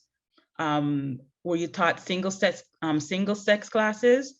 It was 0%, but 31% indicated mixed classes. So right there, it's a matter of we don't have 100% saying that it's a co-ed class, but from my understanding in education and being in education, many times there were single sex classes. So where does it allow for that room for discussion? Those are things that we have to look at in the curriculum. And we're looking at it from primary school, where you taught menstrual health in primary school. 19% of persons indicated that they were taught menstrual health in primary school. 31 indicated in secondary school, and 31% stated that they were not taught menstrual health at all in secondary school. So we have mixed feelings, like you see right there, that it's not across the board. We're not saying we can't make too many assumptions, but ultimately we don't have a general approach to how we've been teaching menstrual health. And these are things that we have to look at to ensure that we build that level of empathy and understanding and confidence in persons to deal with and manage with menstrual health issues such as fibroids and other things. And then where else have you learned about menstrual health? Click all that are applicable. So 44% said they learned at home, 63% said through friends and colleagues, 44% said through medical professions outside of school, and 44% stated self-taught. So there's a very high percentage there, even amongst the persons who did participate, that the highest is that you learned it through your friends and colleagues. And then after that, it's medical professionals, home, and self-taught. So these are things that we really need to ensure that we strengthen the understanding of health education through our schools. And then sometimes we do learn it through our friends and colleagues, which is a good thing, where that level builds empathy and community, but also ensuring that we do have a holistic approach to the information and informative and evidence-based information, as Dr. Manchester presented and so forth, so that it is a holistic, solid, strong background in how do we manage menstrual health, and in this case, fibroids.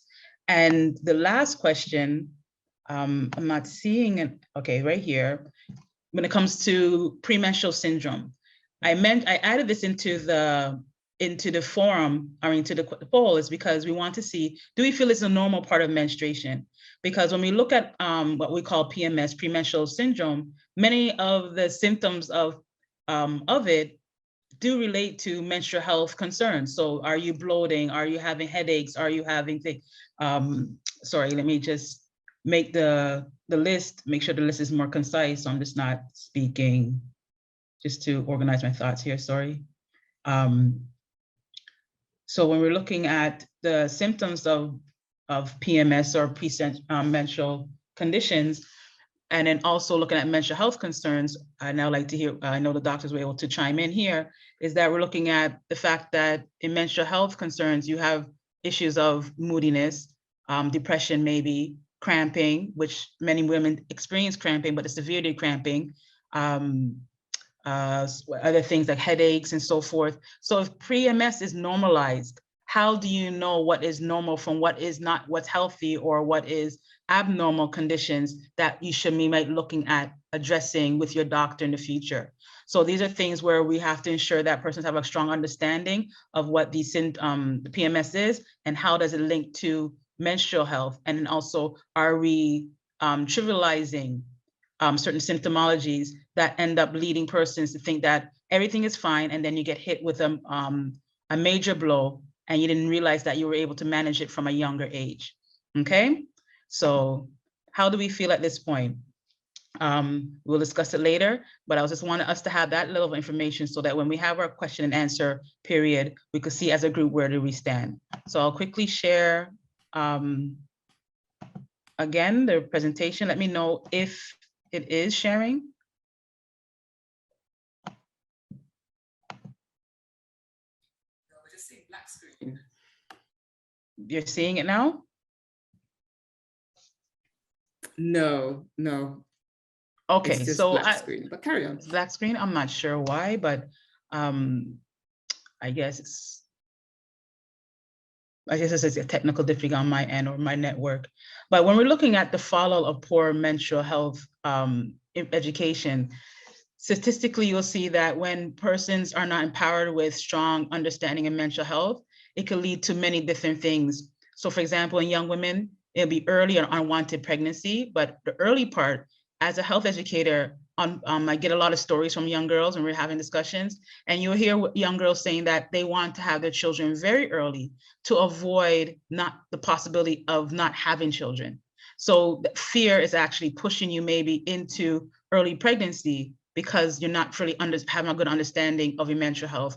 Because as we indicated before, the family history and so forth, that now creates a concern that I need to have my children earlier to avoid certain things, and that is not an accurate, it's not an informed decision. And then when we look at missing school and missing work, some girls develop the habit, the fact that at school they may not feel comfortable changing their pad at school, the fact that you don't want anyone knowing that they're on their period, and then they'll choose not to change their pad. They'll put on their pad in the morning, and if they don't go home for lunch, they will not change their pad all day. And then that will lead to other issues such as infections and so forth, or they'll stay home. You have some girls who stay home, as Camara indicated, that 2 to 3 day habit starts in school. So you end up changing, developing behavior patterns that lead into your work life, And then how do you manage and cope with it? Because it became such a natural part of, I'll just stay home for 2 days, 1 day because of my period. But sometimes it's linked to not being able to change your pad accordingly, as regularly as you would like. And then with the lack of, or a poor menstrual health education leads to what we were mentioning before about the lack of empathy.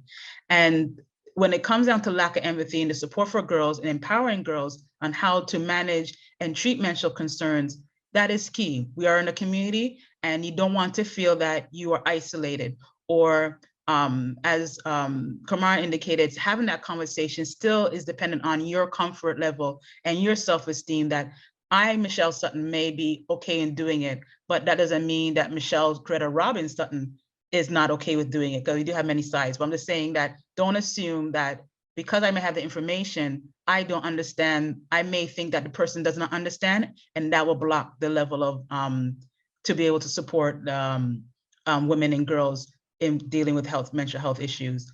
And then that leads to, as Zahra indicated, continues to compound the stress and the shame associated with a normal aspect of your life. But then also when you're dealing with any concerns, in this case, fibroids, you end up adding the shame because you feel that, okay, this is something that person may not understand, or you need to get over it. You know, other women have fibroids and they did this, so how come you are not able to do that? And it's not a matter of a one size fit all. It is a matter of understanding what each person is going through. And so the lack of information continues to compound the stress and the shame associated with mental health concerns, in this case, fibroids, which should not be. And then due to all of that, it continues the cycle of misinformation. And continues the cycle of stigma. And these are things that through a health and wellness curriculum, how we want to reform it, will help to support eliminating and addressing these issues. So within the new health and wellness curriculum, within the Ministry of Education, we have a new core subject. Previously, health education was HFLE, health and family life education. But due to a lot of stakeholder meetings we've had, consultations, Education realized that we have to beef up our health education curriculum. And we now have a new core subject called Health and Wellness, which there are 2 divisions, which is physical literacy, so learning how to be confident in your ability to do. So it's not just about a sports education perspective. We're learning various different types of exercises. We're going to be introducing yoga, Pilates, resistance training, things that health-related exercises that if you are not able to do a traditional exercise as you age or any concerns, you will have that confidence. So that's physical literacy. But our health literacy component is also changed. Under HFLE, we had certain areas that did not necessarily allow us to go into the depths of what health education can be. And so we added on, so we revised that, and we have 3 major strands now. We have healthy self, which includes self-esteem and self-efficacy, healthy habits, healthy eating, growth and development. Yes, these were taught before, but we now want students to see that when we're looking at yourself, you're looking at how do you build your self-esteem, and then what self-efficacy means, your ability to do. And that ability to do means more than just doing, like changing a light bulb, for example. I said it loosely. It speaks to, as Zahra indicating, ability to be active in your coping, and how do you look at what can you do to support yourself, and feeling confident in that journey of new things that you can do, and being able to say, I can't, and say, I will try and I will master. Okay, and then we have healthy habits, healthy eating, and then growth and development is very broad. And this is where menstrual health will be discussed even further. And then we have healthy relationships, which is, that strand includes family as its own, friendships on its own. So sometimes you look at family and friends, but how did these situations change over time? Can your friends become your family? Can your family become your friends? These are things, because sometimes when we discuss it in isolation, and sometimes it lends to not being able to support each other in its best way. Expressing emotions or feelings is another area of healthy relationships that we want our students to start discussing. So what are the various emotions you can experience? Not just I'm happy, I'm sad, I am concerned, so forth.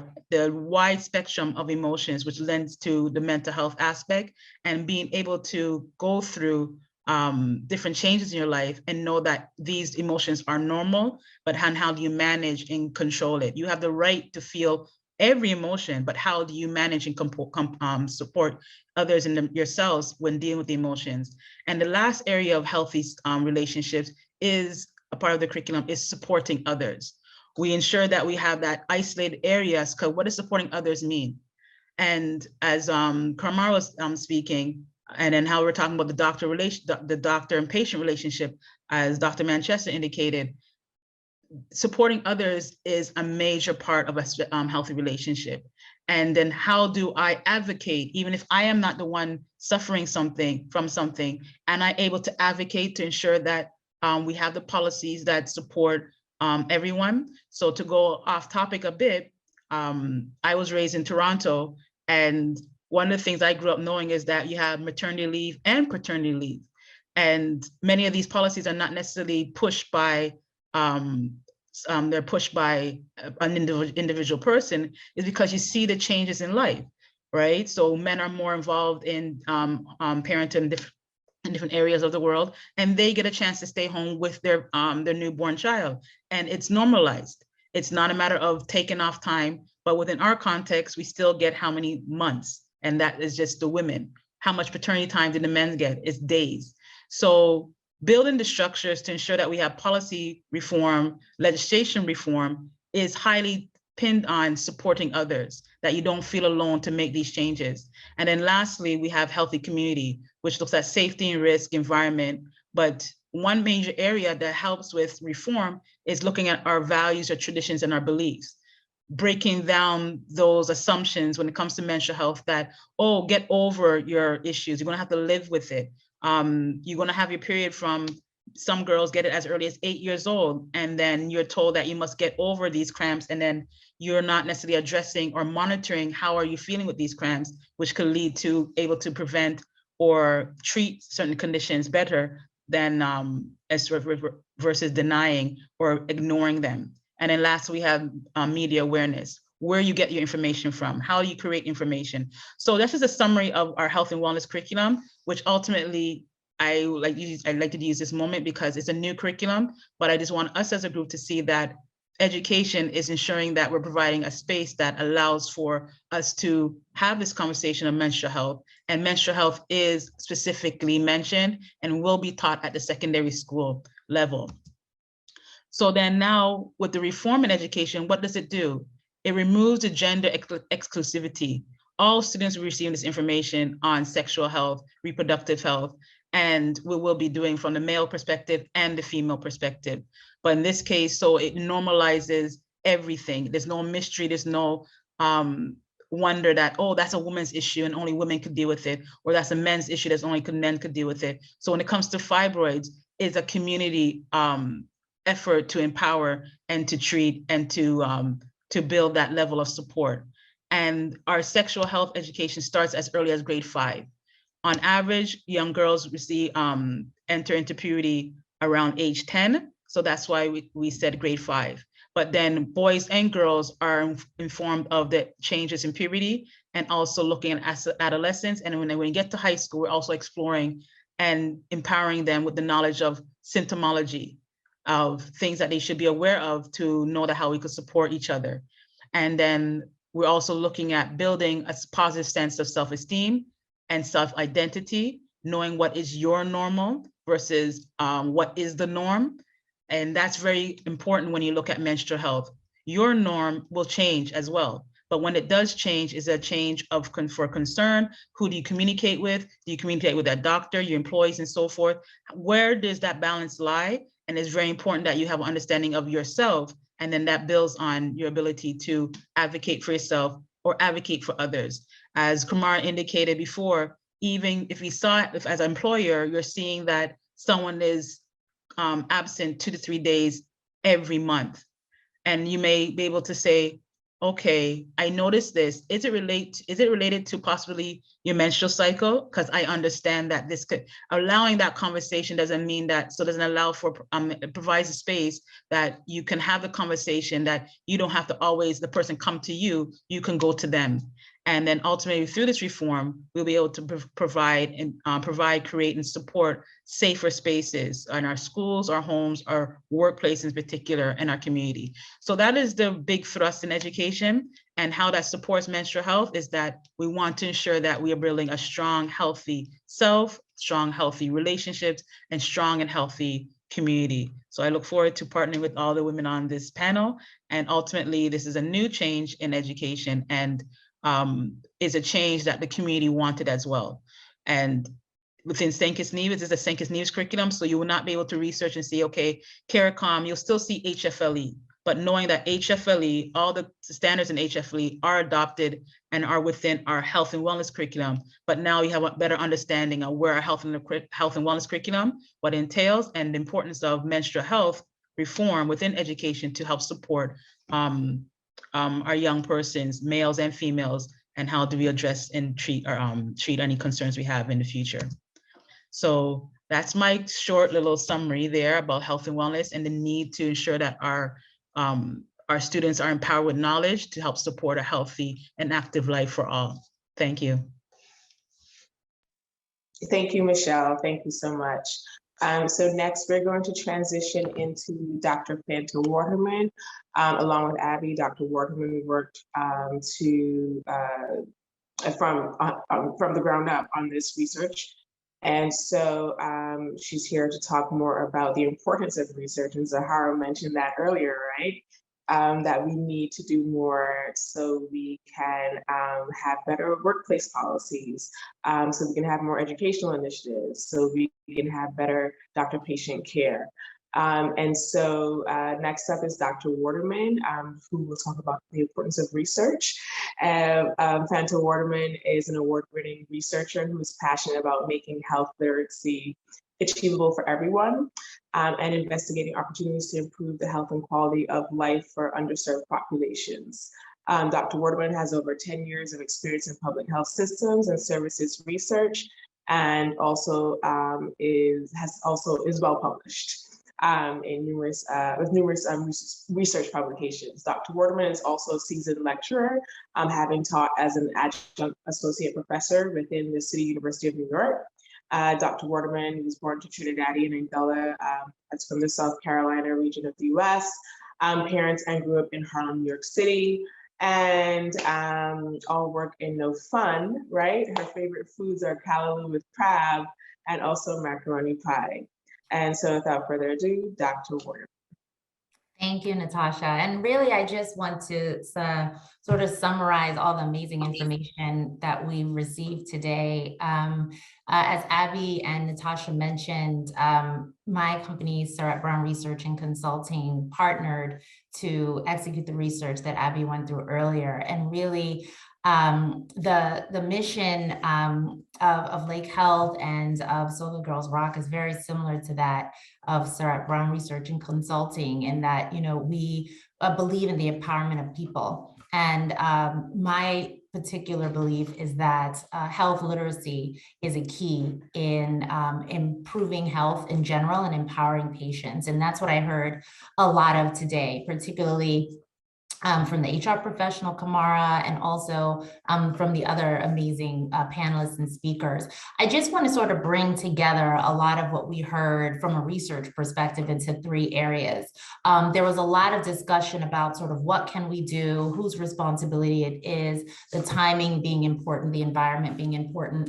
And really, when we think about research as it relates to fibroids and women's health, it's predominantly characterized in 3 areas.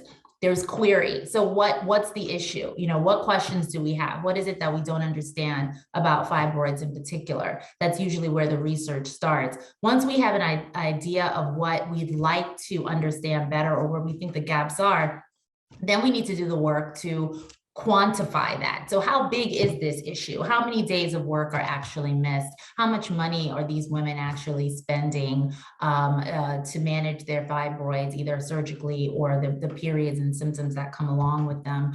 And then we need to qualify them. What do those cost? What does that burden really mean? And Natasha dug into that a lot when she was talking about some of the comments that we heard in the interviews doing our research about, yes, it's small, yes, it's asymptomatic, asymptomatic, but even that asymptomatic nature of the fibroid brings about some anxiety or some other feelings of being unsettled that need to be addressed, need to be managed. And so once we get through the 3 Qs, you know, the query of the problem, the quantification of the problem, and the qualification of the problem, how bad is this and for whom, then we can, you know, endeavor and do the research and ask the questions. And I chuckled a little bit when I think it was Zahra who talked about how we're a little afraid of research sometimes, but we need to ask those questions. We need to be vulnerable, as Camara talked about, and be very honest about what we're going through and experiencing. And I live in the United States. I grew up in the United States. I have roots in Trinidad, but, you know, and here, Black women in particular are very often counseled, or society suggests that we are stronger than we actually really might be feeling that day. And sometimes our symptoms can be downgraded because there is this just belief that we are strong, and we are strong. We're impeccable, as Rihanna says, but we do experience things, and we do need to advocate and speak for ourselves. And one of the ways that we can do that is forums like these, and also making ourselves vulnerable, making sure that we have access to the education and the information and the tools so that we can be empowered to go into those conversations with our manager, with our provider, with our partner, with all of the people in our lives that we need to disclose this part of ourselves with, so that we can really get the help that we need to move forward. The last thing I wanted to say is that we have to test the solutions we come up with. So we do the research, we qualify the problem, we quantify the problem, and then we come up with a solution. Maybe we don't know until we test it and can be sure that it works. So there's a lot of policies. I know that Australia has passed some laws regarding menstrual health for women. In the United States here, we have an act that's pending for fibroids specifically that we're hoping can get passed. But we can't just stop there. We have to make sure that it's an iterative process and that we're implementing these things based on research, but we're making sure that they work, and they work for the people that are affected the most, being women with fibroids, not the folks tangential to them who are assuming, okay, you know, it must be working. So I just wanted to make those connections based on all the amazing comments we had, and just thank everybody so much for participating today, and for everybody for sharing. I learned so much from these incredible women, and I'll pass it back to Natasha. Thank you.